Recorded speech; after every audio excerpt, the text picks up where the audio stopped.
Hey guys, it's me, Freddy Pop Collector, and welcome to a review on the brand new FNAF AR special delivery action figures from Funko.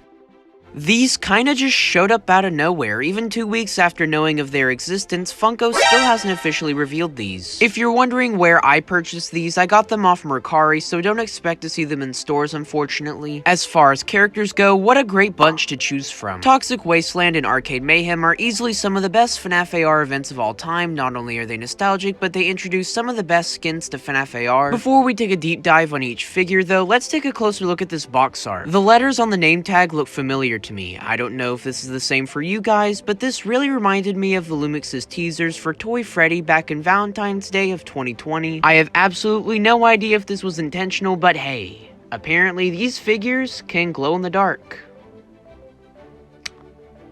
Okay, maybe it's just me, but every time I see a glow-in-the-dark sticker, I always think of cheap quality. Let's hope not. These figures and their packages at least look really awesome. I'm not really sure what order to review these in, so let's just go in skin release order, starting with VR Toy Freddy, released back in May of 2020. Actually, I guess not. Apparently, it's VR Freddy. Same thing with Highscore Chica and System Error Bonnie. They just took out the toy.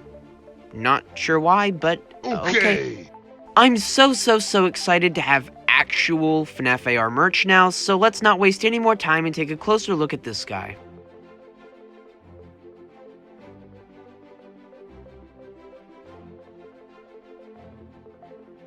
When the leaks came out last year, I was so scared they were going to use Classic Freddy for this character, but they actually didn't, which surprised me. The mold really isn't bad at all. It's very reminiscent of Toy Freddy. The VR headset looks really cool. It even has the little VR in the top left corner. The proportions on his face are also really awesome. They remembered to mold the cheeks, the little freckles on his snout, and the little VR strip even wraps all the way around the head. They also remembered the 2 buttons on the torso, not to mention all the little circuit board wire things actually being molded into the model. They're not just painted on. I'm impressed. I'm not really sure why VR Toy Freddy has this little hole thing similar to Freddy Frostbear. It's really strange to me. Next to his actual game counterpart, he looks surprisingly good. I can't see many issues besides the translucent plastic, which I assume is to help him glow in the dark.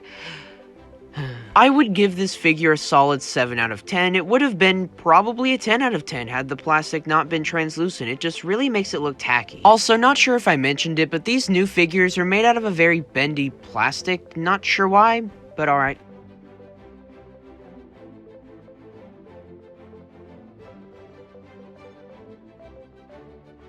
System Error Bonnie has his iconic tail and the word System Error plastered on his chest. His head mold is really cool. I really like the bent ear, and I also really like the texture they used on his suit. It's a great way to show that staticky, wavy line glitchy thing that he has on his actual skin in game. While I think Funko did the best they could, this character doesn't really translate well into a figure in my opinion. Maybe it's the shade of red they used, maybe it's the translucent plastic, maybe it's the texture, I don't know. This figure just feels really off to me. Just like VR Freddy, I'm gonna give this figure a 7 out of 10. Even if there's something wrong with it that I can't quite put my finger on, this mold is still perfect in my eyes.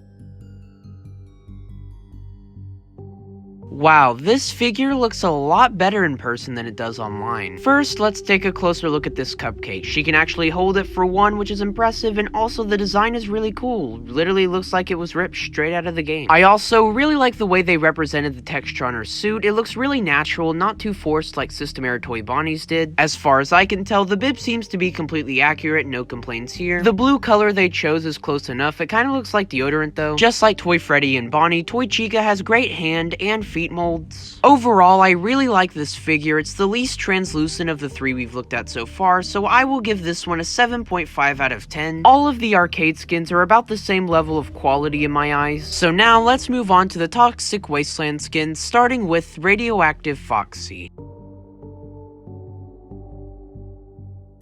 I'm gonna be blunt with you guys, this figure is kinda lazy, but I suppose this isn't really Funko's fault. Illumix doesn't really change much between the two. At the very least, the translucent plastic makes sense here, but definitely the plastic is at its weakest here. You can literally bend his ears, not a good sign. One thing I appreciate is that the hook can actually move independently now. It's not permanently stuck to his upper arm, it can actually twist and turn on its own. not really necessary, but it's definitely a nice addition. On that note, the hook's overall design is really great as well. They remembered to put 2 and they also made it bigger. They also remembered to remove the eye patch, something that I thought they were going to completely gloss over, but they actually filled it in with black. This is really awesome. The last difference is the feet. Not sure why Funko added more pieces to it, but it's pretty cool, I guess. Overall, I'd give this figure yet another 7 out of 10. The main issue being the plastic. This is where the plastic is at its worst. It's bendable, it feels cheap, and I'm not sure why they did this. Probably the glow-in-the-dark stuff yet again,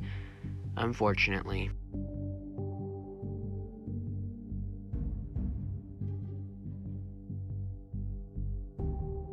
I don't care what the community thinks, I think this is the best figure of the wave. The Funko Springtrap mold from Wave 1 alone is honestly one of their most impressive, but this adds on to it. I would have a bone to pick with the translucent plastic, but all of these sludge marks and waves really block it. Not only block it, but it really mixes well with the translucent plastic. This figure doesn't skimp out on any of the details, and in my eyes is the most impressive figure craftsmanship-wise since entered. Even the hands are remolded, not just remolded, but reconstructed to match Toxic Springtrap's iconic FNAF AR pose. Seriously, even looking at it on camera, you can't appreciate all of the fine detail. The sludge even wraps around his feet. Funko quite literally didn't skimp out on anything. Something I haven't mentioned up to this point is the articulation. This is probably the most perfect it's ever been. Nothing snaps or pops off, it can move around freely, won't pop off, and it also isn't impossible to take off. The perfect balance between Wave 1 and Wave 2. In my opinion, this is easily the best FNAF AR figure we've gotten so far. I suppose things like the nose and the eyes are inaccurate, not sure why. That seems like a fairly easy thing to get right. Funko, of course, messing up the most simple of details, but it doesn't bother me that much. Personally, I would give this figure a 9 out of 10. Maybe that'll go up or down in the future, I don't know, but as of now, this is definitely my favorite of this wave. And with that being said, that was my review on the new Five Nights at Freddy's AR Special Delivery action figures.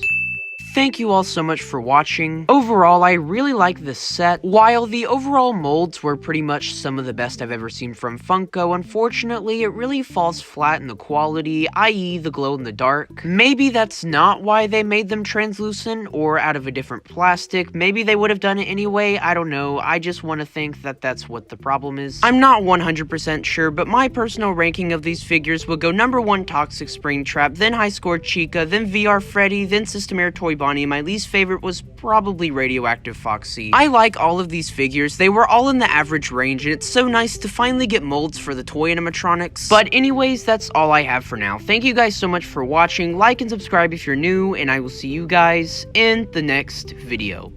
Bye.